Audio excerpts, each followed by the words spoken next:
A V4, a gente ajuda as empresas a usar tecnologias de marketing para crescer receita para o cliente vender mais. Hoje são 250 escritórios franqueados da V4 no Brasil com 4 mil pessoas. Tem franquias que faturam 3 milhões, tem franquia que fatura 40 milhões, por exemplo, que é a nossa maior franquia hoje. E a gente tem a ambição de escala global. Qual é a receita estimada projetada por ano? A receita da rede é 600 milhões de serviço, 250 milhões com todos os negócios na matriz. Denner Lippert, um cientista do marketing, CEO e fundador da V4, assessoria e franqueadora número 1 do Brasil. Quanto que fatura hoje? 40 e poucos milhões no mês. No mês? É. A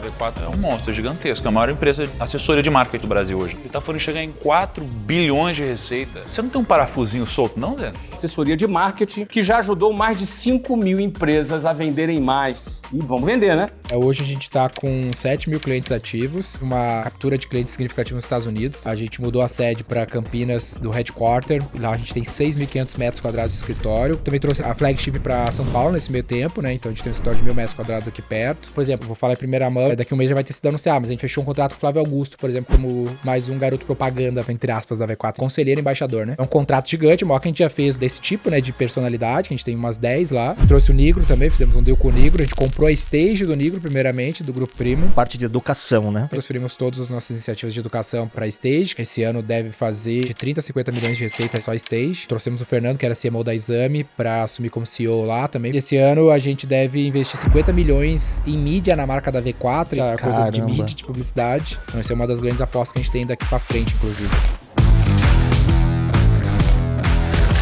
Fala pessoal, um dos principais aprendizados que eu tenho aqui no Talks by Léo, conversando com grandes nomes que estão transformando diversos mercados, é que a transformação digital é o denominador comum em todas as indústrias. Todo mundo sabe que o mercado está mudando cada vez mais rápido e a capacidade de se adaptar é o que vai separar os líderes de quem vai ficar para trás. E é por isso que hoje eu trago uma recomendação, que na verdade é mais uma curadoria das parcerias do Talks by Léo que eu realmente acredito. O MBA em Gestão de Negócios Digitais e Inteligência Artificial da USP Exalc, que é uma pós-graduação 100% online, feita para quem quer entender as novas dinâmicas de mercado, como negócios digitais, inteligência artificial e data analytics, com certificado da USP, a melhor universidade da América Latina e uma das melhores do mundo. E o que torna esse MBA ainda mais interessante é que ele oferece flexibilidade para quem tem uma rotina agitada, além de conteúdo de ponta e, ao contrário do que você imagina, tem um custo-benefício incrível. Se isso fez sentido para você, é só escanear o QR Code aqui na tela ou clicar no link na descrição desse episódio. O futuro chega rápido, então não deixe para amanhã o que pode transformar sua carreira hoje. Vamos pro episódio. Denner, obrigado por aceitar o convite. Quase 2 anos depois, a gente tava lembrando do primeiro episódio, que você nem lembra onde que a V4 tava, né? Então, eu só tô mais cansado agora. Mais velho, pai, cansado, mas tamo aí, tamo vivo. Muito legal. Denner, primeiro, eu tenho acompanhado muito nessa trajetória recente da V4, né? E vocês deram uma acelerada no desenvolvimento do negócio impressionante, né? Inaugurando nova sede, mudaram do Sul aqui para Campinas, né? Conta um resumo, né, desses últimos grandes acontecimentos, né, que estão acontecendo com a V4, para depois a gente falar um pouco sobre o mercado. Cara, hoje a gente tá com 7 mil clientes ativos, tá? A gente teve uma captura de clientes significativa nos Estados Unidos, então a gente tá com 400 clientes nos Estados Unidos também. A gente mudou a sede para Campinas do headquarter, lá do lado de Viracopos. Lá a gente tem 6.500 metros quadrados de escritório, cabem 700 pessoas, hoje a gente tá com 300. A gente sublocou um pedaço do escritório para outra empresa lá da região por enquanto. A gente mudou, também trouxe a sede, a flagship para São Paulo nesse meio tempo, né? Então a gente tem um escritório de 1.000 metros quadrados aqui perto. A gente trouxe o Nigro também, fizemos um deal com o Nigro. A gente comprou a stage do Nigro, primeiramente, do Grupo Primo, no final do ano passado, né? De 2022. Final que de é a parte de educação, né? Educação, transferimos todas as nossas iniciativas de educação para a stage, que já era um business do tipo. Esse ano deve fazer, cara, de 30 a 50 milhões de receita já só a Stage. E trouxemos o Fernando, que era CMO da Exame, para assumir como CEO lá também. Foi um lance bem maneiro, organizou a casa na frente de educação. E esse ano a gente deve investir 50 milhões em mídia na marca da V4, então a galera deve ver bastante a coisa de mídia, de publicidade. Isso ainda porque tem meio ano pela frente, né? Não, esse é o ano todo, é o budget, Sim, mas isso é verdade, é isso aí. Uhum. E a maior parte é no segundo semestre, porque tem aniversário da V4, que a gente faz um away, né, então é isso. Qual é a receita estimada projetada para o ano? A receita da rede, 550, 600 milhões de serviço, uns 700, 800 milhões de mídia, e a matriz uns 250 milhões com todos os negócios que a gente faz na matriz. Muito legal. Eu estava falando contigo antes da gente começar a gravar, né? Como a história da V4, ela surpreende quem está no mundo do marketing e do ecossistema de comunicação e publicidade tradicional, né? Porque vocês desafiaram...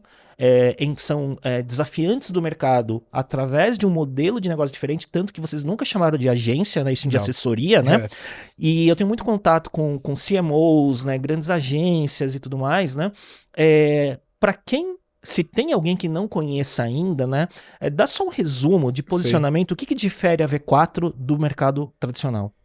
Cara, eu acho que a gente vem sempre buscando uma nova maneira, a gente é um outsider, né, então a gente não vem da indústria, mas a gente entende que a gente precisa ser, a gente tem várias definições, mas uma das mais recentes é como a gente fala que é a MarTech Enabler for Revenue Growth.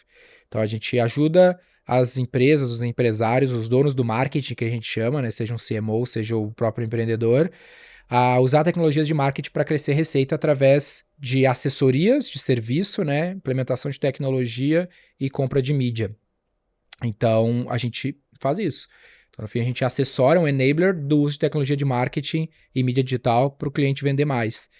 E a gente tem cada vez mais buscado fazer isso através de um modelo onde a gente chama de Value as a Service, né, onde a gente tem participação no resultado do cliente mais do que baseado em mídia, né, que é como as agências tradicionais sempre fizeram, ou baseado só no serviço. Então, essa é uma das grandes apostas que a gente tem daqui para frente, inclusive. E como rede é o grande diferencial do modelo também, então, né? E aí é como a gente faz isso para 7 mil empresas, né? Exato. No fim das contas, a proposta é essa. Agora, como que a gente consegue fazer isso, vamos dizer assim, por trás dos panos para atender nessa escala, é o modelo de negócio que ele originalmente está muito baseado num partnership, então a gente acredita que todo professional service ele precisa de partnership para dar escala.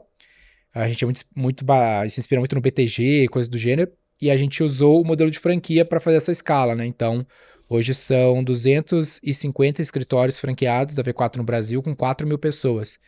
E foi o modelo que nos fez chegar até aqui. Então, hoje a gente distribui essa demanda pelo Brasil inteiro nesses escritórios, essas regionais. Inclusive, os clientes dos Estados Unidos são operados pelos franqueados no Brasil, tanto clientes pequenos quanto clientes maiores. Tem franquias que faturam 2, 3 milhões, tem franquia que fatura 40 milhões, por exemplo, que é a nossa maior franquia hoje.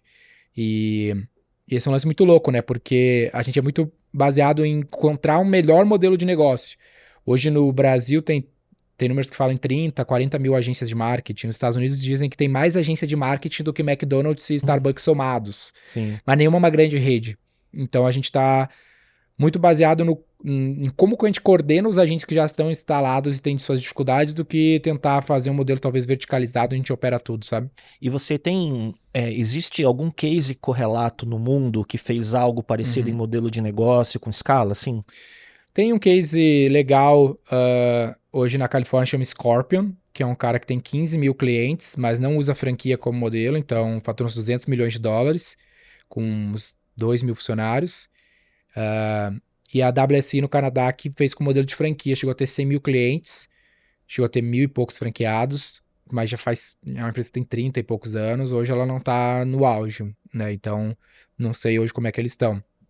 São os caras mais parecidos, mas a gente é bem jabuticaba, assim, a gente tenta se manter original, até no que a gente fez até então e no que a gente pretende fazer daqui pra frente. Hoje é o segundo episódio que eu gravo e a segunda vez que eu ouço o empreendedor que eu tô conversando falar que criou um modelo jabuticaba, no sentido de, entrevistei de manhã o Thiago Cordeiro da Good Storage, ele falou, cara, eu vi a referência nos Estados Unidos, mas aqui pro Brasil você tem que adaptar tudo e você cria um negócio único, né? Sim. E a gente tem a ambição de ser competitivo em escala global. Então, a gente acaba assumindo esse desafio de ser original, que é um desafio, né? Seria mais fácil, talvez, fazer algo igual a um outro aí e vender para o próximo. Mas a gente não tem essa pretensão. A gente tem a ambição de ser, na verdade, competitivo, como a gente já está sendo nos Estados Unidos lá em algum nível. Sim, a gente vai falar daqui a pouco sobre tecnologia, diferenciais, né, IA, dados e tudo mais. Agora, quando você cria uma rede, modelo de franquia, você tem que criar um modelo replicável, você tem que conectar tecnologias, né, para você, acho que entender também com a sua base de clientes na ponta final, né, o que você tem de denominadores comuns e aprendizados e tal. Mas Isso também faz com que você tenha um tipo de cliente com um tipo de dor específica que você consiga atender em escala. O que eu quero dizer com isso? Você atende muito mais na ponta final o SMB, Sim. né, muito mais isso do que o Enterprise.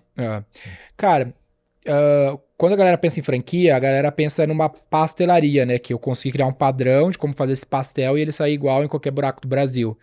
E na real não é isso que a gente acabou fazendo. A gente, na verdade, a gente tá na indústria criativa. Então, se eu tivesse imprimindo pastel, entre aspas aqui, eu não conseguiria ser relevante pro cliente, porque no fim, se tu faz tudo igual, tu não faz nada diferente e não gera ROI pro cliente no mundo do marketing, como você sabe. Então, na verdade, a nossa principal inspiração não é uma franquia de pastel, é uma coordenação de um marketplace mesmo de professional service.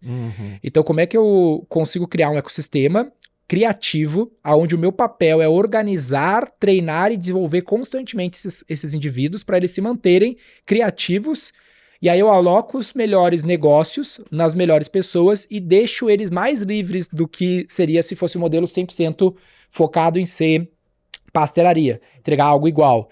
Então tem um grande quê de caos intrínseco a esse modelo, que é um lance que não é para qualquer um. Então esse é um pouco sobre o nosso trabalho. A gente não fala assim, franqueado, você tem que pegar e fazer exatamente isso para todo cliente chegar aqui, não. A gente fala assim, ó, cara, a base da nossa visão sobre mídia digital é assim, assado.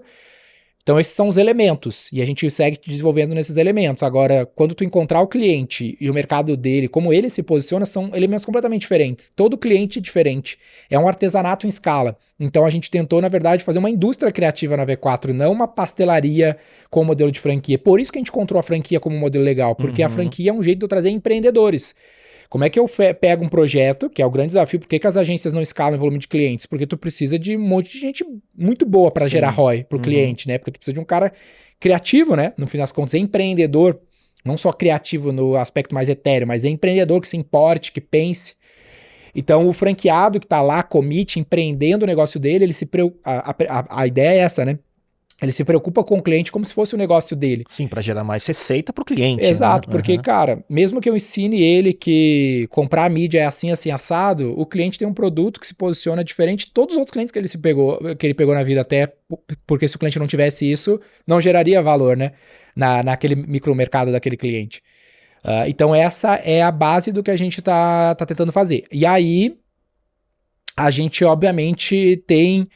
Aí, sobre grandes ou pequenos clientes... Na prática, qual que é o lance? Como a gente tem a ambição de ganhar escala de impacto, o mundo é de pequenas e médias empresas. Então a gente, por incrível que pareça, a gente fecha hoje por mês 6 a 12 clientes que faturam mais de 500 milhões por ano, né? Que a gente considera grandes clientes. Daí vai ter cliente que fatura 50 bilhões, né?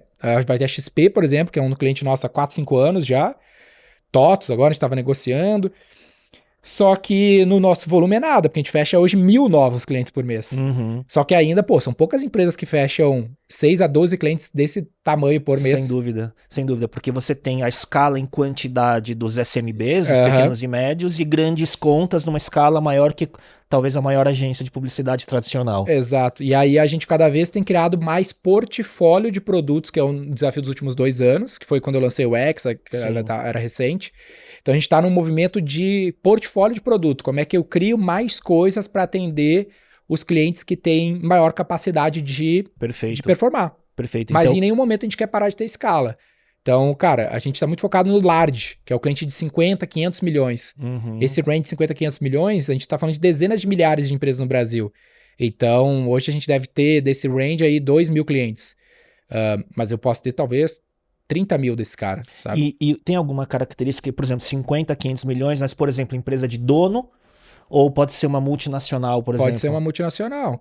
Então, cara, desde a XP. Eu conheci o Benchmall faz 2 semanas, e aí o cliente é nosso há 5 anos. Sim. Então, até então, negociava nem com o Lisandro, que eu conheço, que é o CMO, mas não era ele que comprava, né? O time dele comprava.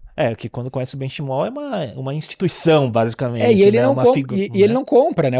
Nesse nível de empresa, ele não tá comprando o serviço de marketing. Ele exato. Eventualmente até pode falar, fala com os caras lá, sabe? Mas não é ele mais que toma a decisão.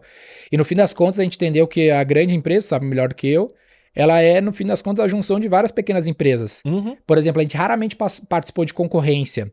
a gente normalmente entra por essas empresas por um outro lugar, sabe? Que não é a conta de propaganda e comunicação dela. Que tem bid e tudo mais, A gente até, cara, e é loucura, porque a empresa grande está com um contrato com uma empresa gigantesca, uma das maiores empresas do Brasil, há 1 ano que a gente fechou o deal e não começa.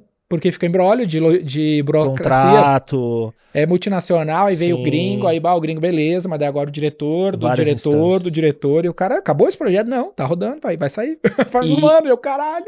E aí você, se o modelo é de escala, né? Não dá pra escalar se você dependesse desse tipo de deal, né? Exato. E aí a gente acaba não dependendo. A gente tem uma frente dedicada a atender esse cliente, que é o lance do V4X, e a gente cada vez tem encontrado como é que eu entro em brechas, crio produtos que eu entro mais rápido, né, nesse cliente, Sim. que são produtos de aquisição, que eu consigo fazer ele rodar, mas que eu não fico esperando a benção do Papa para conseguir operar, sabe? É porque, o que eu vejo, né? Se você fala que a V4X é essa unidade mais enterprise, portanto, que você vai atender contas maiores com serviços mais tailor-made, equipes dedicadas, provavelmente, Aham. você começa a bater numa concorrência com agências mais, entre aspas, tradicionais, né? Uhum. E aí você começa a cair nesse universo de, tá, por onde entra, né? Qual é a porta de entrada? É um bid tradicional de concorrência, que você está concorrendo pela conta inteira, né? Ou você vai entrar por uma demanda específica e depois que entrou você começa a crescer, né? E ofertar outros serviços, né? O Land Expand, né? A Accenture, Sim. que é uma grande inspiração aqui no Brasil para nós, que pra gente é o maior negócio do Brasil em Professional Service. O cara tem 100 clientes, fatura, sei lá, 6 bilhões de reais. Exato. 100 clientes, né? Então ele é muito forte no Land Expand, que é um lance que a gente cada vez tem ficado melhor, que é uma área que a gente nem criava, nem existia. Mês passado a gente vendeu 6 milhões em contrato só para cliente ativo, né, e valores de contrato. De upsell, né? E o cross-sell, né? Sim, sim, sim. Então, por causa que a gente foi criando portfólio. Então, a gente tá muito focado nesse tema. Aí, nesse meio tempo, a gente criou um lance para medir o nosso vendedor, que é, se ele traz um cliente small, vale 1 ponto para ele. Se ele traz um medium, vale 10. Se ele traz um large, vale 100. Se ele traz um enterprise, vale 1.000. Então, se ele trazer um cliente enterprise, é igual ele trazer 1.000 clientes small. Perfeito. E a gente remunera o cara com base nessa pontuação. Mas aí você tem na sua máquina de vendas, você tem times Não. para SMB, para enterprise, ou cada um pode atender? Como hoje o nosso marketing é muito massivo, a gente acaba que esse cara vem junto. Acaba que ele respinga nele, entendeu? Então ele acaba. A gente direciona ele quando ele se cadastra, mas a parte superficial assim do funil, ela é genérica. Então, esse episódio vai sair no ar quanto? Ele vai sair daqui a 1 mês, mais ou menos. Final de junho. Então, final do mês, por exemplo, eu vou falar em primeira mão, daqui a 1 mês já vai ter sido anunciado, mas a gente fechou um contrato com o Flávio Augusto, por exemplo, como mais um garoto propaganda, entre aspas, da V4, a gente chama de conselheiro embaixador, né? Então é um contrato gigante, o maior que a gente já fez desse tipo, né, de personalidade, que a gente tem umas 10 lá, mas hoje ele é insignificante no nosso orçamento, né? Então, o cara é garoto propaganda, né? Ele é o conselheiro / embaixador do BTG e da V4. Sim, cara. Olha que legal. Isso acaba que ele vai impactar um monte de SMB. Sim. Mas, enfim, o Salute vai saber mais quem a gente é, né? Lá no Sem BTG. Dúvida. Não, ele tem múltiplas funções, né? Ele pode ser de awareness para um C-level de uma grande empresa, ou ele pode ser o decisor para trazer credibilidade para o pequeno, né? Então, todo o topo de funil é assim. E aí, quando o cara vai acabar que milhares de empresas vão se cadastrar por causa dele e, eventualmente, um BTG também se cadastra. Aí, quando ele se cadastra no nosso funil lá, aí a gente separa para quem vai. Aí, sim, qual produto, qual time vai atender ele, aí a gente tenta conectar com o melhor serviço para aquele nível de cliente, né? E parte do seu modelo, né, importante de expansão é a tua máquina de vendas, o seu funil. Sim. Aí, né? Hoje, basicamente, quase a totalidade das novas aquisições mensais vem desse funil? Vem. Então, deixa eu te falar, assim, acho que é meio que hoje 50-50 da aquisição de new logos é mídia, talvez um pouco mais, acho que 70% deve ser mídia e 30% deve ser...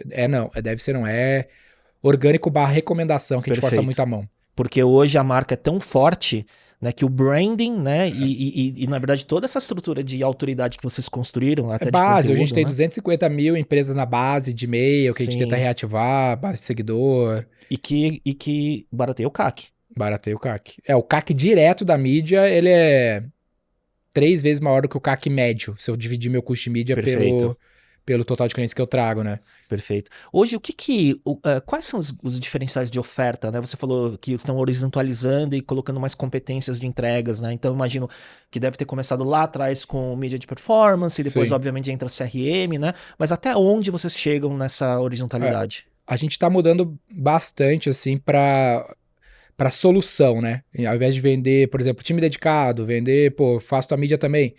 A gente tem feito assim, ó. Cara, a gente tem um serviço que é geração de MQLs, né? Geração de oportunidades qualificadas. Então, esse é um serviço. Aí, isso vai usar mídia para fazer isso. Esse é o novo modelo que a gente está remodelando, que te falando já um pouco meio que do presente / futuro. Então, esse é o lance que a gente vai bater bastante. Ó. Quer gerar MQLs, leads qualificados? Me define o que é um lead qualificado para você. Eu implemento um formulário meu e eu vou te ajudar a comprar mídia para conseguir esse cliente. A gente também vai para parte de conteúdos de impacto. Então, eu preciso fazer conteúdo de mídia, conteúdo de social, landing page, para que essa mídia performe, é uma outra linha de serviço. A gente tem uma outra forma de monetização. Em ambos os casos, eu quero cobrar por performance. Então, cada MQL que eu gerar, cada lead qualificado, eu quero um valor. Conteúdo de impacto, a gente quer cobrar royalties por impressão do conteúdo. Então, Caramba. se o meu designer criar uma peça de ad para você, eu vou te cobrar um royalties por impressão que tu imprimir esse conteúdo.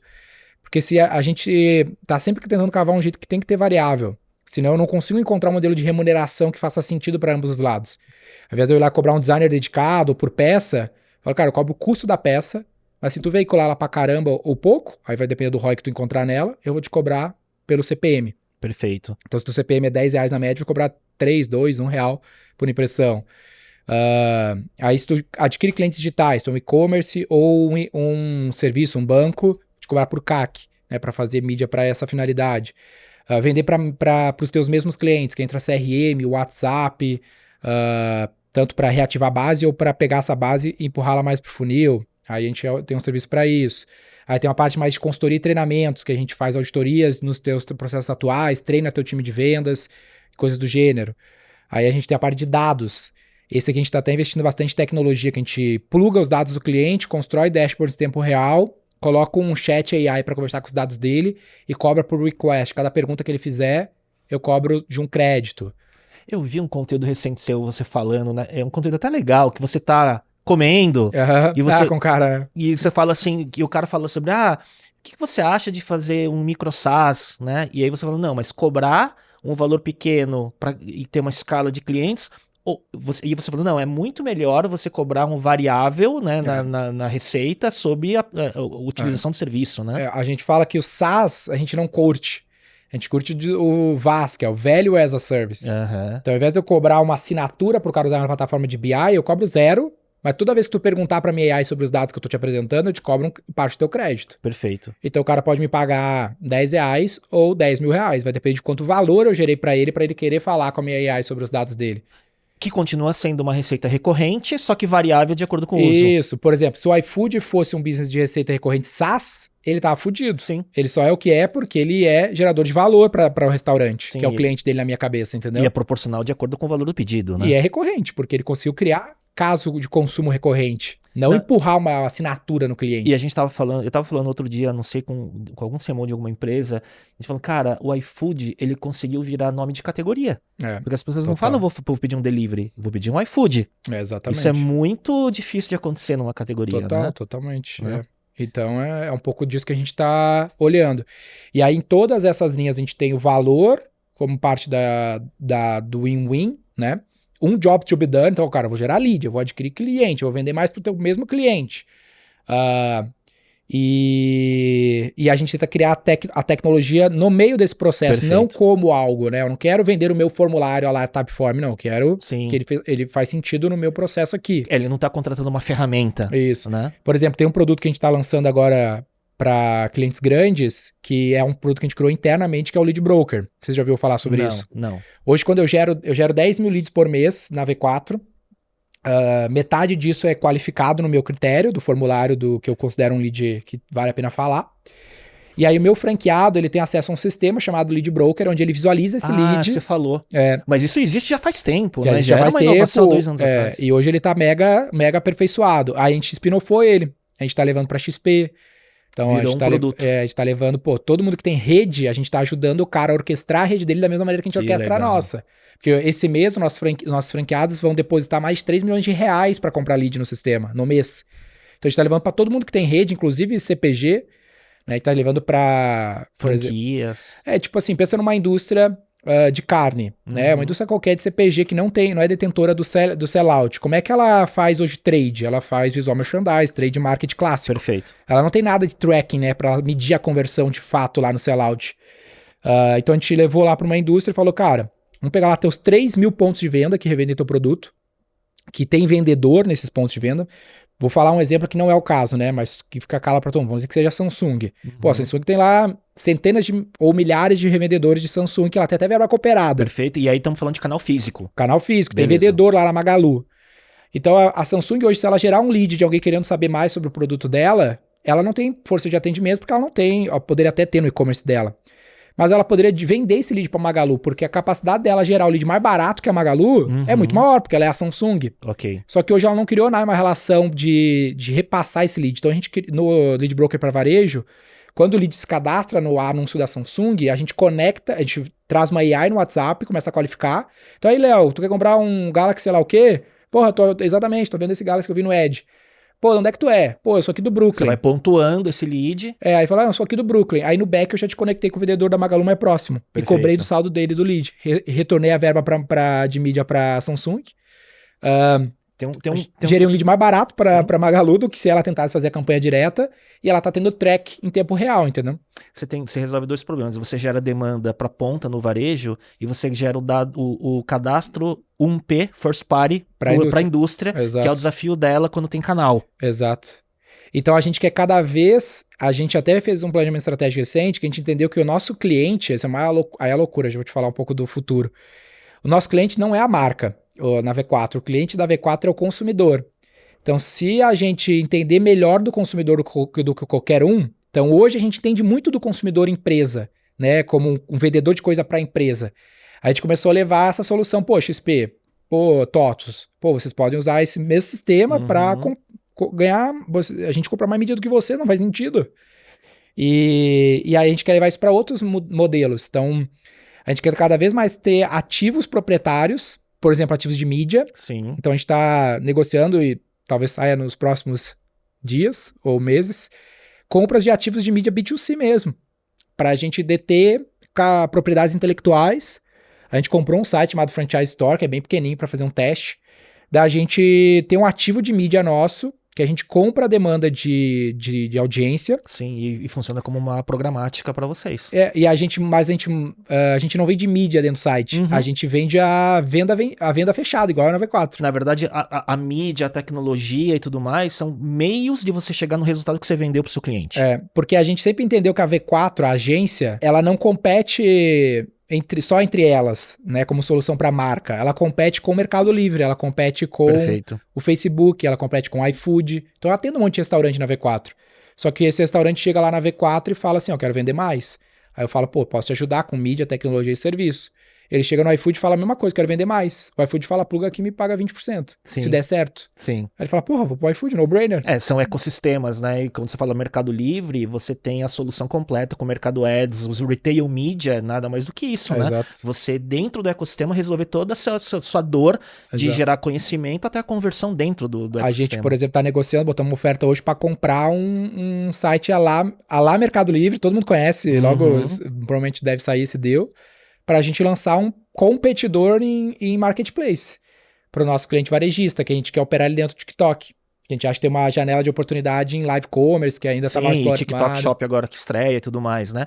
Então, na verdade, a expansão da tua tese da V4, ela transcende, né, esse modelo inicial, né, de capilaridade, venda de serviço, tudo bem. Essa foi a nossa última onda, essa onda atual. Não, você criou um ecossistema, só que agora você está vendo que a próxima onda, tendo dado, né, e criando escala, você vira outra coisa. Então a tua tese para o mercado, se você, né, a gente vai falar diante de captação e tudo mais, vai nessa linha, então. Vai nessa linha. Né, que você sai desse lugar de comparação com o universo de agências, de assessorias. 100%. A gente a gente tá no final do roadshow, talvez quando sair o episódio já tenha finalizado, e ele é para captar $35 milhões, e 10 milhões de dólares é para essa tese que a gente chama de Real Estate Digital, que é a compra de Real Estate Digital, terrenos online.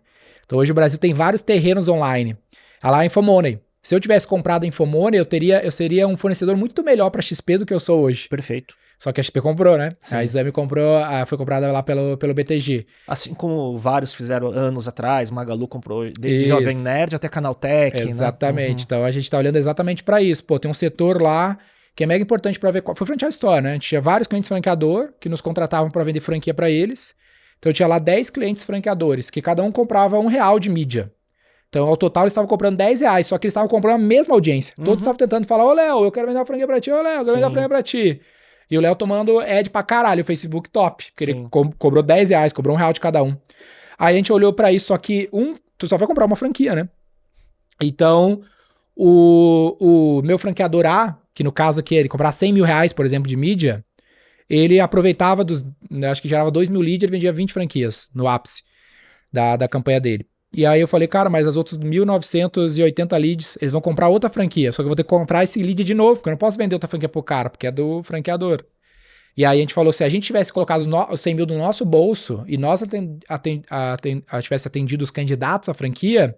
Você qualificaria para qual era o ideal. Visto qual era a melhor franquia para ele, melhor teria sido. Então a gente fez esse deal, a gente fez uma JV com o Xerto, que é dono, que era o criador do site, franquias.com.br, você comprar a franquia, entra lá.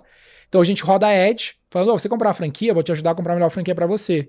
Aí o cara se inscreve, a gente vende uma consultoria para ele de R$3 mil, que paga o CAC. Sim. A gente ajuda ele, fala, pro teu perfil, cara, vou te apresentar 3 franquias. A gente tem umas 100 plugadas, a gente apresenta 3 para ele.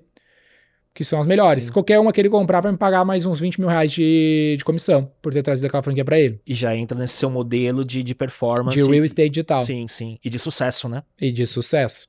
E aí o ticket é muito alto. Não, eu continuo atendendo as franqueadoras no business as usual da V4, mas... Isso é dar uma expansão, né? Isso vai me deixando mais próximo do consumidor. Então eu vou saber em primeira mão com o meu próprio dinheiro, skin the game, o que funciona vender franquia. Sim.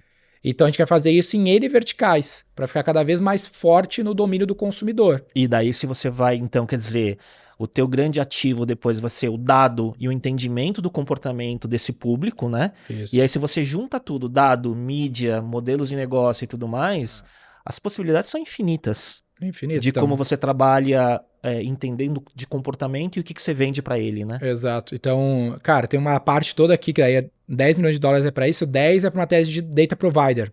Então, hoje o mundo de mídia digital, que é absurdamente grande, como todo mundo sabe, ele é um negócio que depende de dado. Sim. Então, hoje com AI, há muito tempo, né? Não AI generativa, mas AI machine learning mesmo, mas chegou num nível absurdo, né? Que mídia digital hoje tu não faz mais segmentação em mídia paga, né? Tu pluga teu CRM, server-side, assim, e ele segmenta automaticamente, com base no teu dado, né? Então, quem tem mais dado first party do consumidor, melhor segmenta. Então, hoje as campanhas da V4 é assim, o Facebook acha o cliente. Sim. Eu não digo, tenta achar uma empresa aí que fatura muito. Eu dou sinal. Agora pensa isso numa escala então, gigantesca. Imagina, né? Quantos dados de consumidor. Hoje a gente, na V4, tem 1,7 milhões de consumidores brasileiros que a gente tem o dado deles, cross-clientes, que a gente alimenta eles. Então hoje eu sei que esse grupo aqui é comprador de tênis do tipo X e comprador de carne no Netão. Uhum. Então a gente vai enriquecendo e cruzando para criar esse business de data provider. Seja para o meu próximo cliente conseguir chegar mais fácil no cliente dele, porque eu sou detetor do dado, a la Serasa, Sim. que hoje é um data provider, por exemplo. Ou quando eu tiver esses real estate digitais, eu também tenho, cara, dado pra caralho de comprador de franquia, dado pra caramba de comprador de casa, dado pra caramba de comprador de carro, dado pra caramba de quem gosta de esporte. E aí você vai saber, por exemplo, putz, esse cluster aqui tá no momento de compra de franquia, por exemplo. Exato. Aí você entrega a oferta. Exatamente. E aí a última, do terceiro pilar desse use of proceeds é a MarTech. Então tudo isso a gente quer fazer funcionar dentro de uma plataforma única, que é a V4. Uhum. Então a V4 vai... Hoje ela é um negócio de serviço que usa tecnologia. A gente quer que ela seja uma plataforma que tem serviço também. Uhum. Então o cliente vai Você poder... inverte. Então o cliente deve lançar no final desse quarter, o V4, a gente chamava de laboratório do marketing, mas a gente vai renomear porque não dá para usar essa marca, para V4.market, que o cara entra, faz o plano de marketing dele com AI, com base nos nossos dados, posso te falar mais com isso quanto quiser, e lá ele vai ter acesso a esse ecossistema de soluções, seja o lead broker, seja o sistema para qualificação de AI com WhatsApp, seja os nossos veículos de mídia proprietário, veículos de mídias terceiros, E vai poder públicos, fazer autosserviço. vai poder fazer autosserviço a custo zero. Porque hoje um BO que a gente tem é, ou o cliente está gastando com a gente no mínimo 60 mil por ano, que é o mínimo que a gente faz hoje de serviço, ou é nada. Uhum. Ou ele está inativo. Então a gente precisa ter um produto de retenção, que a gente chama. Que, cara, entra aqui e usa de graça. Se tu quiser comprar um produto, tá aqui os produtos que a gente tem. Você mantém ele em contato. Manter ele em contato. Porque aí, conforme a gente for expandindo o portfólio, eu vou conseguindo monetizar e ativar mais essa base. Mas eu preciso ter um produto que mantenha o cara próximo da gente. Mas aí você pode comprar, por exemplo, ele usa o teu produto, ele usa a tua plataforma, e daí, de acordo com o tipo de serviço que ele usa da plataforma, você cobra sob a demanda. Sob a demanda. Perfeito. Então ele vai lá e comprar um serviço do meu franqueado. Beleza, eu ganho royalties, ele compra o franqueado, mas amanhã ele quer usar só o lead broker, e ele vai gerar demanda, pode usar. Amanhã ele quer usar o nosso sistema de AI, ou ele quer usar um sistema que a gente revende, ou ele quer usar o nosso público como data provider, lá a Serasa faz, pode alugar o público Você pra ele. tira o problema do custo do professional service, que você não teria como deixar de cobrar se ele entrasse em contato. Tipo assim, a gente não quer sair do professional service, nem reduzir, pelo contrário, quer aumentar. Só que o professional service é meio do or die. Ou tu tá gastando 60 mil ou nada. Exato. Entendeu? Exato. Daí o caramba, e ele não tá a fim de gastar 60 mil hoje. Então eu preciso ter um jeito dele estar próximo de mim, enquanto ele não está no momento de comprar um serviço que custa no mínimo 60 mil, entendeu? Quanto que você olha, e aí a gente estava falando pouco atrás sobre isso antes de gravar, que a gente viu uma matéria no mercado, né, do Meio Mensagem falando que as margens das agências caíram para mais ou menos 5, de mais 10% para 5, 6%, né? Era 15 para 6, né? Uma coisa Quando a assim. gente fala falando de grandes grupos e tudo mais, né? E a dificuldade, né, de fazer essa margem ficar mais saudável, né? Como que você trabalha no seu modelo? A tua margem está infinitamente superior a isso, Sim. né? E como que você vê essa questão, né? Nenhum franqueado nosso tem margem líquida menos de 20%.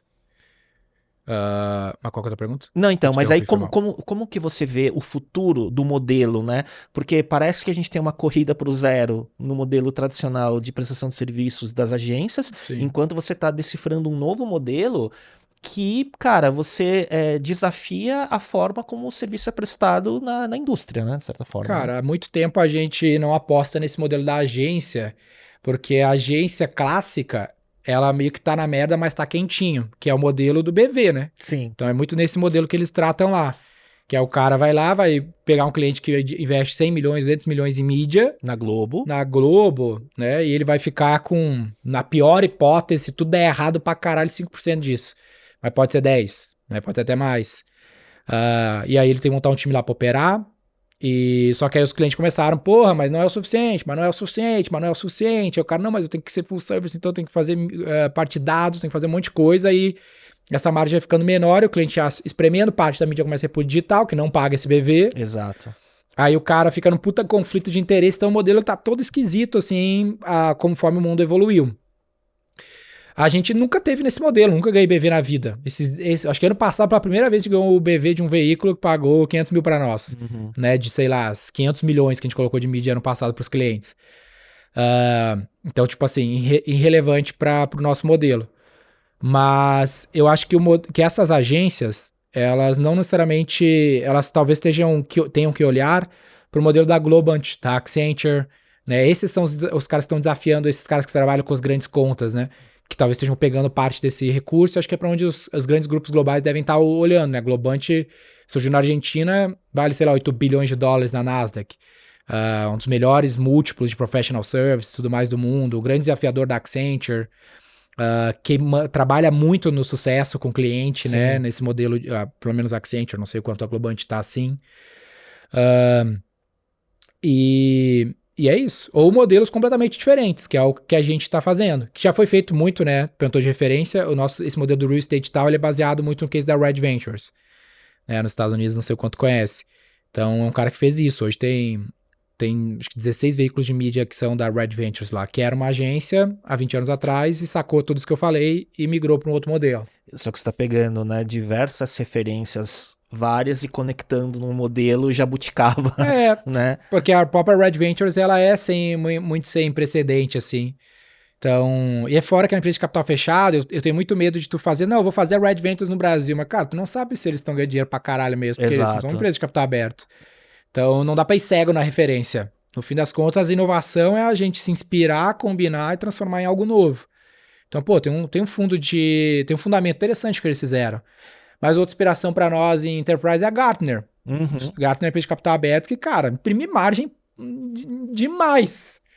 Então, porra, tem poucos competidores da Gartner, né? Você, à medida que a V4 foi crescendo, eu não sei se por conta da V4X, da X, né, acessando contas maiores, você começa a ter mais entrada e você conversa mais com o ecossistema tradicional de publicidade e você vê essa curiosidade do mercado e essa preocupação chegando com o modelo que você está criando?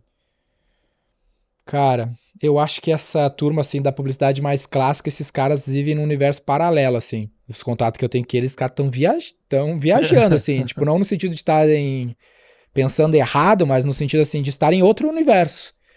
É literalmente outra bolha, assim, outra parada. Que tem uma autoproteção. Cara, os caras vivem em outro universo. É bem, tipo assim, eu não consigo nem conversar muito com essa turma, assim. Parece que eu fico assim, caramba, velho, o que os caras estão fazendo, sabe?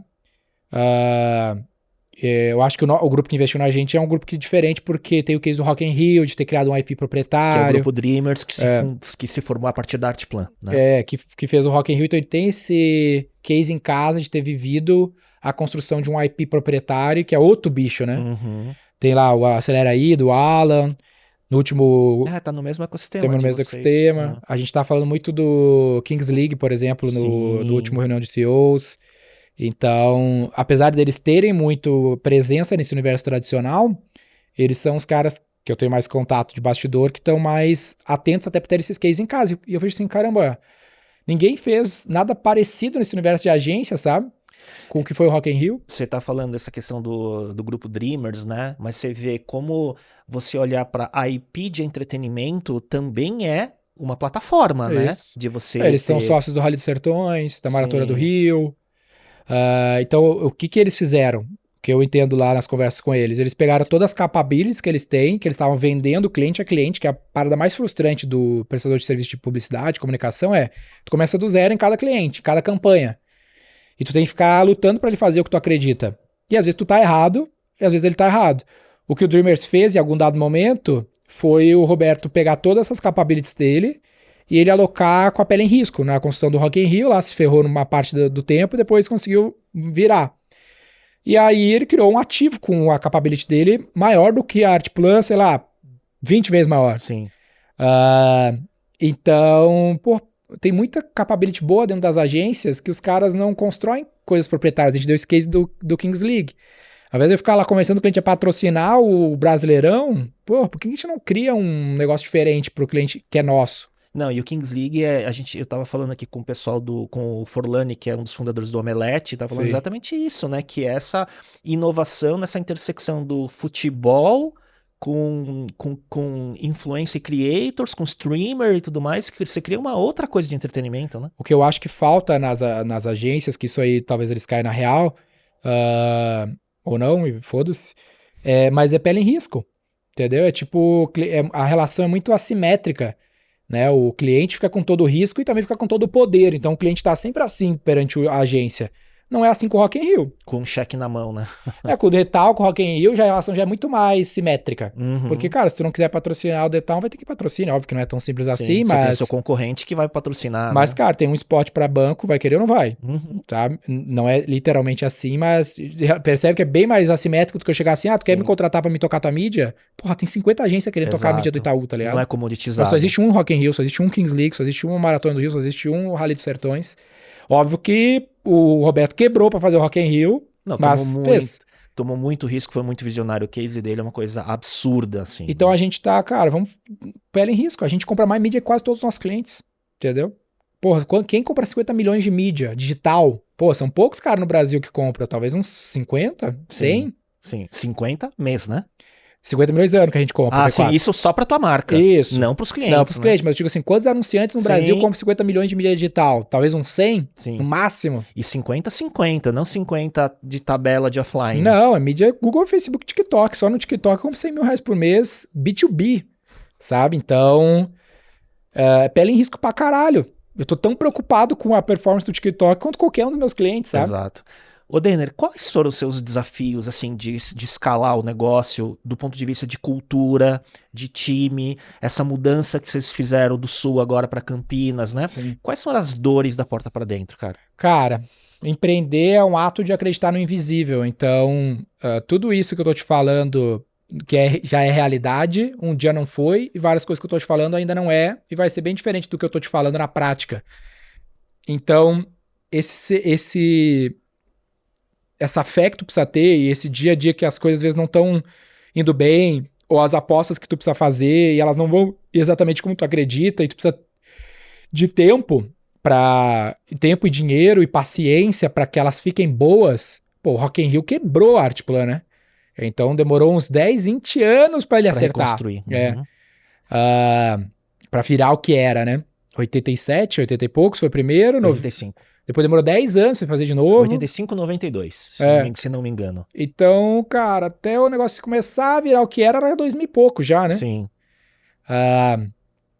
Então, eu fico, puta, velho, imagina com 12 anos desde o primeiro, depois de 10 anos, 12, 13 anos, que é o momento que eu tô desde que eu fundei a V4, o cara ainda tava errando pra caralho no Rock in Rio, Sim. sabe? Até virar o que era, faltou mais uns 10 anos. Sim. Então eu fico pensando, cara, daqui uns 10 anos vai ficar bom. Talvez daqui 15. E eu preciso atravessar esses 15, entendeu? Construindo, achando, errando. Então, a da porta pra dentro, cara, eu acho que o desafio mais angustiante é esse. Quando a gente cresce, nada depende mais de ti. Tu não faz a parada na prática, sabe? Então, tu depende do cara que faz com o cara que faz com outro cara. Então, tu tem que ter confiança de que o time tá, enquanto eu tô aqui gravando contigo, que é um papel que eu preciso fazer. Eu até te falei que cada vez menos, eu tô fazendo menos esse trabalho de conteúdo institucional, porque eu quero estar lá fazendo essas coisas. Mas também não dá, tá? Porque eu preciso fazer outro papel também. Então, tu precisa confiar na galera. Então, essa angústia psicológica é pra mim a parte mais ferrada de fazer tudo isso, velho. Porque tem aquela questão, né? Você foi do 1 pro 10, depois do 10 pro 100, agora vai do 100 em diante, né? E você na cadeira de CEO, você fala, cara, tá, até onde eu levo, né? E quanto que eu tenho que trazer mais gente? Ou até que momento eu posso ser CEO liderando essa estrutura? Porque né? tu faz um negócio até certo nível, eu acho que é por isso que muitas agências, elas são muito founders mode, sabe? É tipo assim, é um cara lá, uma estrela... É muito autoral. Autoral, e o cara mete a mão, o cara é um artista, cara, mas se ele desaparecer, desapareceu a agência. Sim. E se ele sair da agência e montar outra, os clientes vão tudo com o cara. Sim. E ele não vai fazer muito mais do que isso, porque pra fazer outra coisa maior do que isso, e aqui é um bom business, né? O cara na raça vai fazer um business puta legal, gera caixa pra caralho. Depois disso, é alto risco, e é alta incerteza, e alta dependência de terceiros. Porque daí vira sobre formar times. Sim. Né? Não vira mais sobre você ser o grande líder. Só teve um Rock in Rio até dentro da Artplan, né? Aí o The Town é o Roberto, tá lá metendo a mão, fazendo outro. É quase um copy-paste. É quase um copy-paste. Em São Paulo. Né? Então até pros caras formar fazer uma live mode é outro game. Sabe? Que aí é o maior business de entretenimento do mundo, da história do capital. Aí é outro nível de game, de finanças. Por exemplo, eu como um dos CEOs do grupo, eu tô com papel lá agora, no grupo Dreamers, de letrar os demais CEOs em mercado de capitais e partnership. A gente separou várias missões lá nos seus pontos fortes e esse ficou como meu papel. Que é um lance que eu estudo mais do que a média dos CEOs que estudam outras coisas, né? Aí eu fiquei com esse papel. E é o que eu falo pra eles, cara, pra levar num nível que a gente pretende levar, tu tem que saber sobre comprar business, sobre abrir capital, sobre pegar dívida, sobre custo de capital. Por que a gente é pouco alavancado? Porque a gente não alavancar mais, não comprar mais negócio. A gente comprou poucos na história do grupo. Agora a Live Nation, que é a dona do Rock in Rio hoje, é um consolidador, né?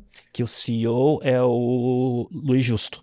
Não, o Justo é o CEO da Rock World, que é uma empresa da Live Nation. De baixo ainda. Que a Live Nation é a maior empresa do mundo de entretenimento. Perfeito. Que comprou o Rock in Rio do Roberto.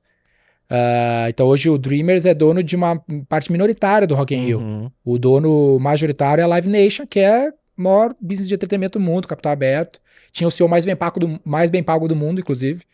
Mais que o Tim Cook, que mais recebia grana de curto prazo, 100 e poucos milhões de dólares. Curiosidade. Então, dentro do grupo Dreamers, quando você olha a V4 como um dos business, né? Então, vocês são esse case, né? De potencial levantamento de capital, M&As e tudo mais, né? O que você está olhando hoje para o mercado? Você tem muitos alvos, né, de tecnologias ou de empresas para aumentar a sua oferta de serviços? Sim. Como é que está essa esteira para você? A gente criou literalmente uma área para essa finalidade. Então, a gente fez a aquisição da Stage, foi muito bem. Fizemos a Franchise Store, tá indo bem. E a gente trouxe um cara para tocar essa área, estruturou uma mínima estrutura e um backlog. Então, a gente tem visto vários ativos nessa tese de mídia, real estate digital, vários ativos de dados, vários ativos de Martech, e a gente está fazendo uma esteirinha para avaliar a aquisição desses negócios, seja com capital próprio, com estrutura de leverage buyout, seja com equity. Então, parte do nosso use of proceeds desse funding que a gente está tentando levantar é, cara, 70% aquisição.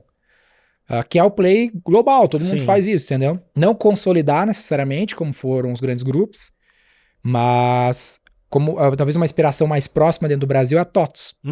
A TOTS hoje tem 650 ofertas no portfólio, né?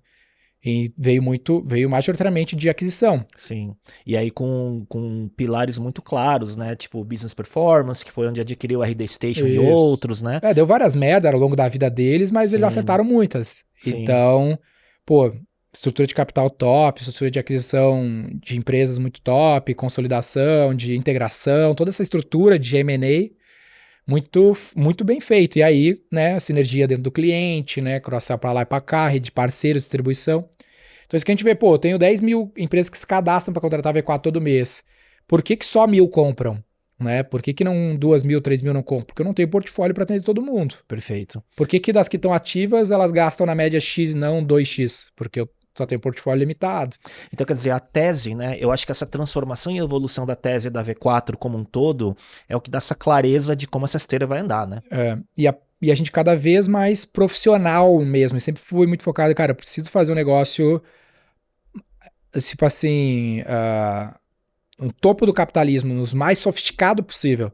Então, invariavelmente, tu vai acabar numa estrutura de equity, de estrutura de capital, de leverage, que é o que a gente está tentando fazer agora.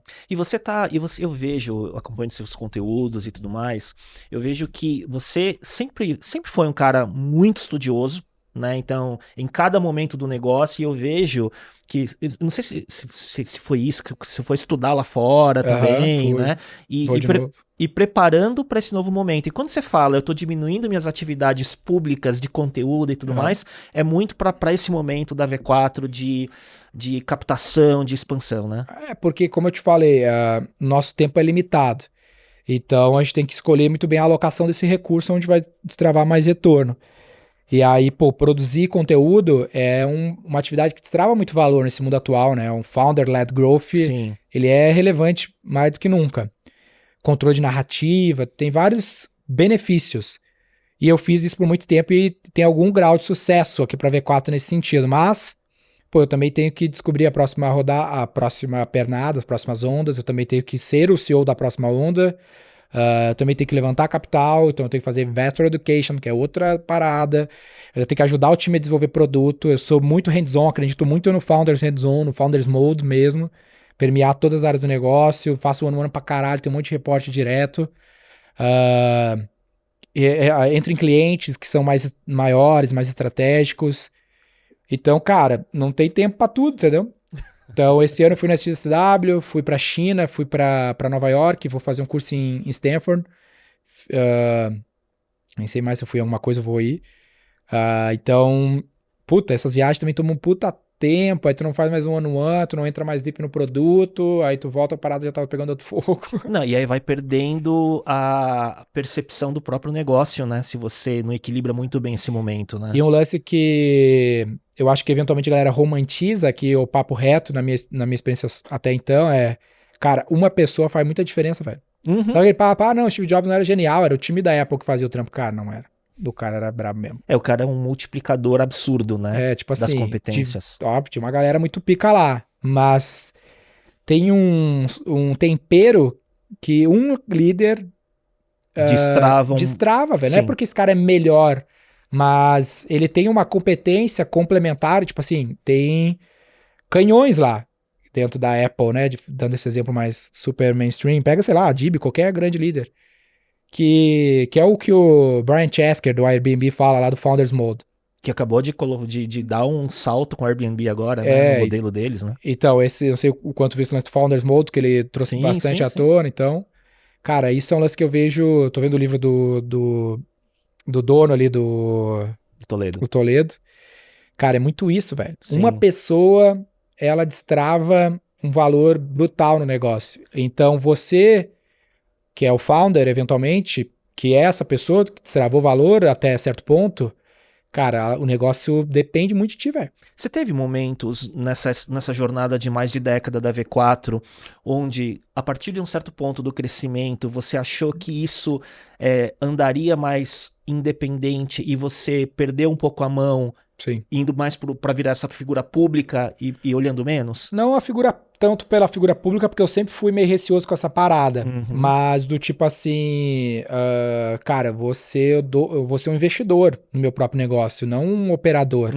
Então eu não preciso estar operando, eu preciso estar administrando, tomando decisão.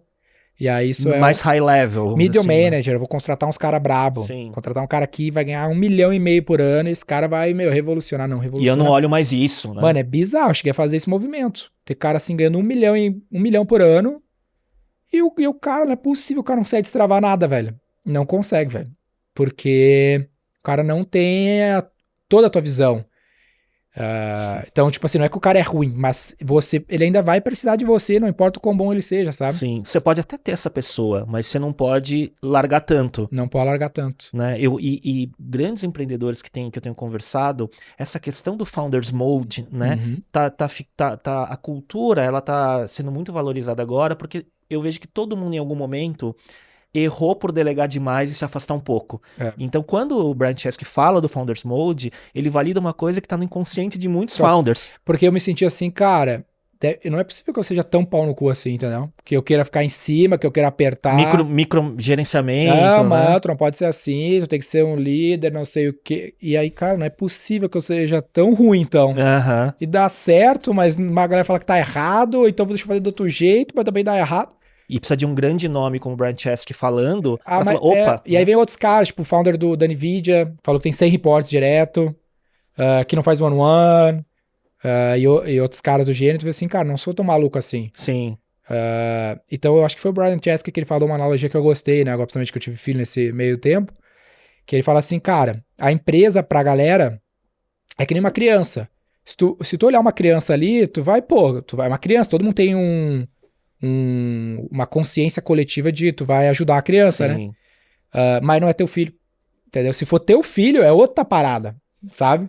Então, o Founders, ele é a mãe da criança, pô. Exato. O cara ali tá vendo, é uma criança, ele se preocupa, todo mundo quer que a empresa vá bem, né? Como eu quero que o filho do outro vai bem, mas o meu filho é outro nível de eu quero que vai bem, tá ligado? E quando a gente vê o filho ou a empresa andando sozinha já, já, beleza, né? Já tá andando, né? Mas não é isso. Então. Né? Ô, Dender, como é que você, pra dar conta de tudo isso, né? E eu já vi alguns conteúdos. Não. Voltando a esse ponto que você estava falando sobre operação, né? Teve um reel recente do Flávio Augusto que ele falou isso, não saia do operacional. Você chegou a ver isso? Vi. Né? Que é basicamente a mesma coisa, né? Que ele quis dizer, né? Exatamente. Não caia nessa história e tal, né? Como que você tá usando IA no dia a dia para te ajudar a ser mais produtivo, a pensar melhor? Cara, eu acho que tem muito hype na parada AI. Então, um lance que eu tento tomar cuidado é com shine spots, que eu vejo que o nosso universo de tech e marketing, a gente adora um shine spot, assim. Então, um lance que eu sempre tomei cuidado ao longo desses anos. Várias dessas coisas surgiram, né? Desde os mais recentes do metaverso até o Periscope da vida lá atrás, sabe? E então, esse é um ponto que eu gosto de falar assim, cara, tem que tomar cuidado com... Que no fim das contas a parada, às vezes... Tem um lance que eu gosto assim, não sei se já ouviu falar do do pessimista, do otimista desinformado. Uhum. E, então, a gente é um otimista desinformado quando a gente entra numa coisa. Então, quando a gente olha assim, cara, vou montar uma agência de marketing, vou montar um negócio de marketing, digital, serviço, caralho, vai ser irado, e o cara ganha tanto, porra, muito top. Então, otimista desinformado. Aí tu começa, aí tu vira um pessimista informado. Exato. Tu fala assim, puta, mas o cliente, mas a O buraco margem, era mas mais o negócio tá embaixo. indo pra lá. Aí tu olha pro lado, porra, AI, aí tu vira um otimista desinformado de Sim. novo. Aí tu larga o teu negócio, eu vi vários caras fazer esse movimento. E aí, na prática, o que eu acredito é, tu tem que... Aí tu vai pra um vale, e aí tu volta pra virar, e tu fica nesse ciclo, né? Do Sim. otimista desinformado, pessimista informado, volta a ser um otimista informado. No fim, eu acredito que uma das diferenças que a gente perseguiu o mesmo caminho por muito tempo, tentando arrumar micro-otimizações no mesmo negócio. Por isso que eu falo, meu tempo vai resolver a parada.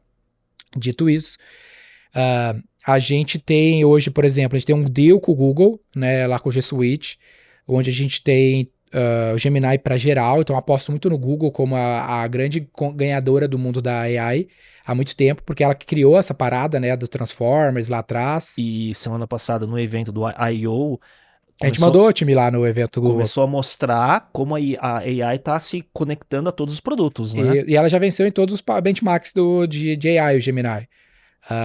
Então, teve o Gmail lá, que é o Google Market Live também. E eu já acreditava nisso pelo fundamento, né? A AI generativa foi criada dentro dos laboratórios de pesquisa do Google lá, que eles que criaram os Transformers, que gerou toda essa parada, mas os caras foram lentos demais, talvez no go-to-market. Mas os caras têm poder para buscar, né? Exato. Então a gente tem um deal que todo o nosso time, 4.000 pessoas, têm acesso ao Gemini default na nossa estrutura, e lá a gente tem Headquarter e rede. rede inteira, os 4.000 usuários. A gente é um dos maiores clientes do Google G Suite do Brasil hoje, que é um puta produto, a gente é super promotor, então ele funciona integrado, desde eu clicar num chat, no Google Chat, ele resumia a conversa, eu consegui conversar com o meu e-mail, escrever meu e-mail, usar ele dentro do Sheets, né, que a gente usa tudo default Gemini, e a gente acredita nele como a ferramenta. A gente tem parado de olhar pro lado, porque toda hora você vai parar, vamos deep no Gemini, estamos com o Google. Testa testa Cloud, testa isso, aquilo, né, como ferramentas, né? A gente acaba testando, mas a gente tem cada vez falado, cara, a gente precisa se grudar num cara, porque senão tu vira um shiny spot infinito. Exato. Tu não consegue fazer o negócio fluir. Não aprofunda nada. Não aprofunda nada. Então, é isso que a gente tem feito, que é o que mais aparece no meu dia a dia. E taticamente no negócio, a gente tem levado a generativa para otimizar o processo de vendas, né? Que é um lance que todo mundo tá fazendo, né? De WhatsApp e tudo mais. A gente não tentou levar para conversacional, ligação ainda. Para criação, então todo o conteúdo nosso de design sai com AI, 100%, né? De texto e imagem. Então, todo o nosso conteúdo de rede social, todo 100%, a gente tenta treinar a AI para fazer o trabalho mais do que... A gente fala de hands-off, não hands-on. Então, como é que eu treino a AI para ela fazer por mim, dentro do marketing da V4, para com o cliente. E mais do que isso, a gente tem tentado focar em dados do que soltar coisa. Por exemplo, a gente faz call de apresentação de resultado para todos os nossos clientes semanalmente. Então, imagina que são 10 mil horas de call. E a gente tem focado em como que a gente estrutura esse dado, transcrito dessas calls, para que amanhã eu possa chegar numa AI qualquer, que é essa parte mais commodity, pode ser o Gemini, whatever, mas que o meu dado esteja tão bem estruturado que eu consiga perguntar o que na média funciona para um banco. Aí, com base em todas as horas de conversa que eu tive com todos os meus clientes de banco, em todas as unidades, ele fala, cara, os clientes de banco estão vendo resultado nisso, naquilo. E, by the way, eu estou plugado em todas as campanhas estruturadas de CRM, Google e Facebook, TikTok, e o CPM dele está indo para lá, não para cá. E você tem a execução e você tem a parte do CRM, das vendas. Então a gente aposta que... Então hoje está surgindo um monte de startup de WhatsApp. Sim. Sabe? Que é basicamente um plugado no... Bot de WhatsApp. Bot de WhatsApp plugado no OpenAI e o cara chama disso de startup. Isso para mim não vai dar em nada, eu não tô com pressa. Agora a galera tá lançando o de que liga. Cara, vai ter infinito essa porra, porque não tem diferencial competitivo. Eu acho que a diferença, porque, por exemplo, eu conversei aqui com o Bruno Okamoto, que é da comunidade do MicroSaaS, né? E que tem uma grande comunidade, né? Então, uma coisa existe uma oportunidade de você fazer ferramentas que monetizam, né? Mas o lifetime disso, ele é limitado. É você tá com uma vaquinha leiteira que você vai... Não tem moat, eu tô perseguindo o moat, né? Que é, cara, o que eu vou ter que vai me trazer uma barreira. E aí a gente acredita que é dado. Sem dúvida. Se eu tiver quem tem, trocentas horas de call, de marketing estratégico de mais de 10 bancos diferentes. Só a gente. Então, como é que eu transcrevo, organizo, anonimizo para produtizar isso, onde o meu cliente possa entrar automaticamente e falar, eu sou um banco. Aí eu falo, para banco na média funciona isso. Proprietário, first party. Porque o motor de AI para usar isso aí vai comoditizar pra caramba, entendeu? Só que lá nos Estados Unidos eu vi a galera falando sobre Small Language Model, né? Sim. Que é o modelo treinado num pequeno universo de dados. Então isso é uma loucura, velho. Essa parada de como é que tu estrutura isso aí. Parece simples. Fazer um reg lá, vou plugar e vai funcionar. Cara, mas nesse volume e atualizando em tempo real, caro pra caralho. Como é que tu transcreve, grava? Isso vai ser um belo desafio para falar daqui a 2 anos onde que estaremos, né? Você, Denner, como CEO, assim, existe aplicação prática que você usa de IA, assim, que sem isso você não operaria muito no dia a dia? Cara, é mais o básico, assim. ChatGPT. O foda do ChatGPT é a gente tava falando isso com outra turma, que é o histórico, né? Então, mesmo que o Gemini é a ferramenta oficial, como eu comecei a usar o ChatGPT, tem muito histórico na minha vida. Sim. Então, esses dias não sei se você já viu essa experiência, que é estourar o limite de tempo de conversa com áudio. Não. Porque como eu dirijo pra Campinas, Sim. que eu tô morando aqui em São Paulo por enquanto, aí toda semana eu dirijo pra lá. Aí eu fiquei conversando o caminho inteiro, mais de 1 hora. Aí ele chegou e falou, não dá pra te usar mais. Estourou seu limite. Estourou o limite. Compra mais ou vai pro Pro, sei lá eu, né? Então, cara, eu uso essa parada do dia a dia, imagem demais. Não uso, diminui muito meu uso dos cheats, por causa que eu gravo um áudio falando assim, cara, qual é o valor presente líquido do fluxo de caixa X? Ao invés de eu fazer essa conta, ele faz pra mim. Mas é assim como um copilot da minha vida. Perfeito. E como que, assim, você sempre fala, né, da importância do equilíbrio, né, do físico, emocional, né, profissional, intelectual, que é o seu framework PIF, né? Como que ele tá agora, assim? Cara, eu tenho tentado dar mais foco do que nunca, porque eu tô mais do que nunca nesse momento de muitos assuntos diferentes. Esse é o pior ponto dessa vida. Tu não vai profundamente em nada, não dá. Tu tem que viver em call e coisa do gênero. Então, por exemplo, o lance do treinar, cuidar da saúde, eu tô com um problema nas costas, e aí pra mim fazer a físio, eu preciso fazer durante um horário X do dia, preciso fazer essa parada tanto quanto ir lá e fazer uma call com um investidor. Tempo em casa. Semana passada, por exemplo, eu viajei muito, perdi 2 finais de semana que eu fiquei fora do Brasil, aí eu fiquei quinta-feira off. Que é difícil, né? Porque tu quer meter o louco, tem um monte de call acontecendo. Eu falei, cara, não vou ficar aqui. Hoje eu levei meu filho na natação, tô te falando, antes de vir pra cá, pela primeira vez, então, meio do dia. Então, essas coisas seguem sendo tão importantes quanto qualquer outra agenda na minha vida, que é a de estudar. Então, vou pra Stanford esse ano, fiz essa viagem, estudos de pesquisa, ficar em casa ou tratar minha cabeça, seja lá com terapia, seja com a família, seja com o teu filho, além do profissional e intelectual, físico, profissional, é isso aí. E você consegue, num momento como esse, que, cara, o V4 tá borbulhando, né, de tantas coisas que estão acontecendo, você consegue ter um momento de recuperação, do tipo de se desconectar, sono e tudo mais? Porque eu vejo nos meus momentos de pico, a desconexão e o sono vira ferramenta fundamental, assim, cara. Então, eu tenho usado muito esse treco aqui. Que é o Whoop. O Whoop.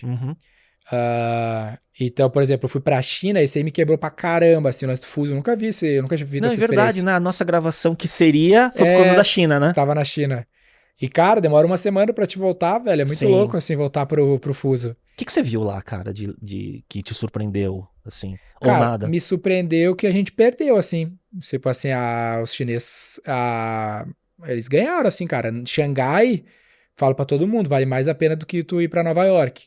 É mais legal, mais limpo, mais top, tem Disney, mais legal do mundo, tudo em Xangai, assim. Então, era um mercado que eu não olhava. Tipo, tem uma agência que opera só na China, que ela fatura 50 bilhões de reais. Então, 60% da classe média do mundo vai estar na Ásia nos próximos anos. Então, era um mercado que eu não cogitava estar. Então, E aí, no seu plano de internacionalização, já começa a entrar no seu roadmap. eu acho que o meu use of proceeds de IPO vai ser Ásia. Porque talvez eu consiga, com essa série A, com esse série A, né, entre aspas, porque é onde é bootstrap, mas seria desse tamanho, ganhar o suficiente no mercado americano. E os caras são muito bons, velho. O que você, pra fechar... 70% a 80% da mídia deles é performance. Caramba. E o TikTok é a mídia top 1. O que você tá lendo, tá acompanhando? O que você tá estudando? Seja livro, podcast, quais são suas referências que você poderia dar de dica agora? Cara, finanças, mais do que nunca, então... Só, da última vez que você veio, você deu uma dica de um podcast que era o BTC. BTC, E aí eu comecei a ouvir a partir daquele momento, né? Curtinho do BTC News do Aracaki, Aracaki. se não me engano, né? E aí outro dia eu tava no carro ouvindo, né? E aí, V4, ele falando, eu falei, caramba, patrocinou pra testar, Patrocinei. Foi. A gente até gravou um Redders com ele, vai sair. Sim, legal, cara. Agora, recentemente. Pô, eu tinha mega fã. Então já vem nesse movimento. Tô ouvindo o livro agora da Blackstone, que é muito louco. Que é um fundo, né, e tudo mais. Que ele, só em resumo da ópera, ele opera muito com dívida. Então ele faz 10 a 20% das operações com equity, o resto tudo com dívida. Então é muito interessante de entender essa estrutura. E eu tô relendo o livro do Alibaba, que é o Smart Business, Negócio Inteligente, pela terceira vez. Porque, cara, é muito foda o business dos caras. Eu também fui lá no Alibaba, na China. Então, foi o maior IPO da história, né, o Alibaba. Sim. Então, é um livro muito, muito atual, assim, porque ele fala de AI, é um livro de tem uns 10 anos. E ele fala dos modelos de AI, machine learning e tudo mais dos business do universo do Alibaba. Então, eu tô relendo esse livro e ouvindo o livro da Blackstone para ficar ainda mais pró nesse lance de fundraising, que é um outro tema. É muito legal como que você tá afiando o seu machado com esses conhecimentos e tudo mais. E é fora da nossa zona de conforto, né? E para onde você tá direcionando, né? Eu acho que você tá bebendo de tantas fontes densas e profundas, assim, que o seu roadmap aí 10 anos para frente vai ser bem divertido. E é isso. Eu fui pra semana de Brasil Week de Nova York para tentar me aproximar desse universo aí de mercado financeiro, que é outra parada pra gente que é mais da comunicação, que eu acho que é um dos problemas ou oportunidades da galera de comunicação, muito distante do mercado financeiro. Sim. Aí perde várias oportunidades. Tanto que o Martin Sorrell, ele é um cara de finanças, não de publicidade, Exato, mercado financeiro total, e foi crescendo originalmente antes quando ele tava com a WPP, né, através de fusão e aquisição, né, fez virar a maior rede do mundo na época, né. A WPP era uma empresa de capital aberto de plástico, né. Exato. Não, é incrível, né? Ele pega o negócio e a partir daquela base ele faz uma consolidação de mercado de publicidade, né? É um business 100% finanças. Sim. Pra fechar, assim, só uma curiosidade, né? Eu tenho acompanhado muitos conteúdos, né? Como que foi essa chegada do Thiago Nigro, né? Como sócio, né? E como é que foi esse processo? Cara, a gente tinha feito a aquisição da Stage, que foi totalmente a parte de eventualmente ele entrar na V4, mas foi um lance que a gente se aproximou. A gente já é cliente do Grupo Prima há um tempão, da Portfel. Parceiro do Primocast, né? Isso, a gente patrocina, a gente é um dos principais patrocinadores lá do grupo de mídia. E aí, quando a gente pegou o escritório em Campinas, eu morava numa casa, eu aluguei um apartamento aqui no Brooklyn, porque minha esposa estava grávida quando a gente mudou. Aí eu aluguei um negócio rápido, foi nas enchentes, né? Então a minha esposa estava grávida bem na enchente. Aí, com 3 meses, eu saí do Rio Grande do Sul, a gente teve o filho aqui em São Paulo, e aí eu peguei um AP assim rápido e falei, agora aí nesse meio tempo a gente resolveu mudar o escritório para Campinas, e aí eu falei, beleza, agora eu preciso de uma casa, né, parecida com a que eu tinha, né, e aí quem que eu conheço que mora ao redor? Aí eu conhecia ele e o Sobral, aí mandei mensagem pros dois lá, falei com o Sobral, primeiramente falei com o Sobral, morava em Vinhedos, e aí, num domingo eu tava olhando casas na região, eu falei, tem Valinhos aqui, uma cidade que parece maneira, e aí o Nigro mora em Valinhos.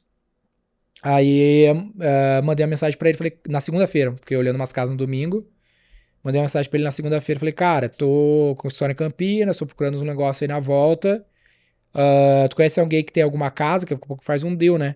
Falou, cara, acabei de comprar minha casa uma casa em Alphaville, na sexta-feira, quinta-feira, tipo, uma semana anterior, e eu vou vender a minha, cara, contigo eu faço qualquer negócio. Aí eu falei, qualquer negócio me interessa. Aí ele falou, vem aqui, vamos falar. E aí, A gente já tinha ele já conhecia a V4, ele já tinha feito uma oferta para investir na V4 muitos anos antes. 5 milhões de reais na época. Sorte que eu não fiz o deal que eu ia tomar. Ia ter sido barato para ele. Sim. E caro para mim. E aí a gente fez um deal que ele botou... Eu paguei uma grana pela casa, uma parte ele aportou comprou de mim, né? Sim. Eu dei parte das ações da V4. Você vendeu as suas ações, não né? Vendi cerca de 15 milhões de reais em ações, o resto eu dei em dinheiro pela casa. E ele botou mais um dinheiro ainda pra V4, também secundária, né, pra mim. E aí ele ficou lá como terceiro maior acionista, eu, o Dreamers e ele. Eu vi o vídeo, né? Então o vídeo tá muito bom, né? Que conta, né? Faz todo o tour e vocês contam toda essa... E óbvio que eu fiz o deal porque era ele, né? Não falei se Deus fosse só pelo dinheiro. E agora a gente viu o Grupo Primo avaliado em 1 bi. Né? Agora, alguns dias atrás, com o aporte da XP, né? Exato. Então, quer dizer, tá tudo conectado, né? E aí ele é um bom acionista, a gente vai fazer um evento agora, ele ajuda, ele usa a imagem dele e é um stake minoritário, né? Sim. Então eu continuo majoritário, eu tenho 66% da empresa ainda. Caramba, você tá bem posicionado. Tenho ele e o Dreamers como ordinários e eu tenho mais 20 e poucos sócios no partnership que tem ações preferenciais. Que animal, cara, a sua posição tá muito boa, até porque nessa próxima rodada aí, então ainda tá bom. Porque eu vejo muito erro de diluição. Eu quero fazer essa rodada com ficar com mais de 50% post-money ainda. Perfeito. Na minha mão. E assim, existe um futuro o quê? Um IPO? Sim. A gente fala que o objetivo da V4 é o CHAMP, é um acrônimo, que é 100 milhões de consumidores que transacionam através das soluções da V4, 100 mil marcas, $1 bilhão de receita anual no nosso ecossistema, que hoje seria 100 milhões de dólares.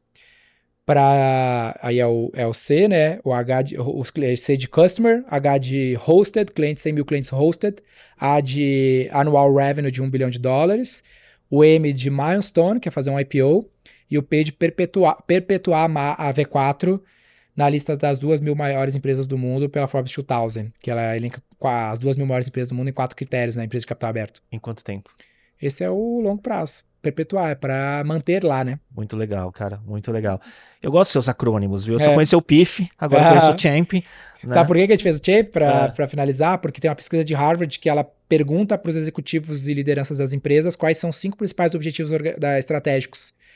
E, na média, as pessoas respondem 15, se eu não me engano, diferentes. Sim. Sabe? Tu fala 3 igual ao meu, mas tu fala 2 diferentes, eu falo 2 diferentes. Aí vai somando, na média, os 5... Se ela perguntar os 5 objetivos, os executivos somados vão responder mais de 15. O que mostra um desalinhamento de cultura. Aí eles cruzam com growth. Quanto mais próximo dos 5, mais growth a empresa tem. Perfeito. A gente marketeou isso. Falou, galera, Champion, escreve em todos os escritórios, nas paredes, Champion. Eu vi esse corte, você com o Lázaro no PrimoCast. Vocês falaram sobre isso? Falamos. Né? E aí foi muito legal também, assim. E ele é um cara bom também, Bom né? demais também, tá envolvido com a gente, cliente nosso. Muito legal. Denner, cara, queria dizer que admiro muito, cara, o trabalho que você está fazendo. É muito fora da caixa. Por um certo tempo foi muito intrigante para o mercado de marketing, comunicação e publicidade olhar o que a V4 estava fazendo, era muito misterioso, mas tudo que está se desenrolando e tudo que vocês estão construindo, eu acredito muito nesse lugar founder mode seu, né? E acho que, eu tenho certeza que o Champ, acho que vem antes do que muita gente espera, assim. Cara, obrigado, espero que a gente seja mais genial do que louco, né? Porque sempre tá nesse limiar de insanidade e genialidade, o tempo e o resultado vai dizer. Tenho muita coisa para fazer. No longo prazo, com certeza, a gente vai melhorar muito mais do que a gente fez até então, né? Esse ano faz 13 anos, então eu fico ansioso pelos próximos 13, se a gente conseguir fazer isso até agora, né? Se a gente tivesse sanidade mental para suportar esse período, vai ser legal. Muito legal. E assim, obrigado, porque eu sei que com a tua agenda, com tanta coisa acontecendo, você colocar um tempo, né, para participar do podcast, é de verdade uma honra. Cara. Eu acho muito massa o podcast, teu trabalho aqui, a forma como tu conduz é sempre muito legal, então... Muito legal. Das várias opções, eu sempre tô aqui quando tu me chamar. Obrigado. Queria agradecer a audiência que chegou até aqui, a gente volta na próxima semana. Tchau, tchau.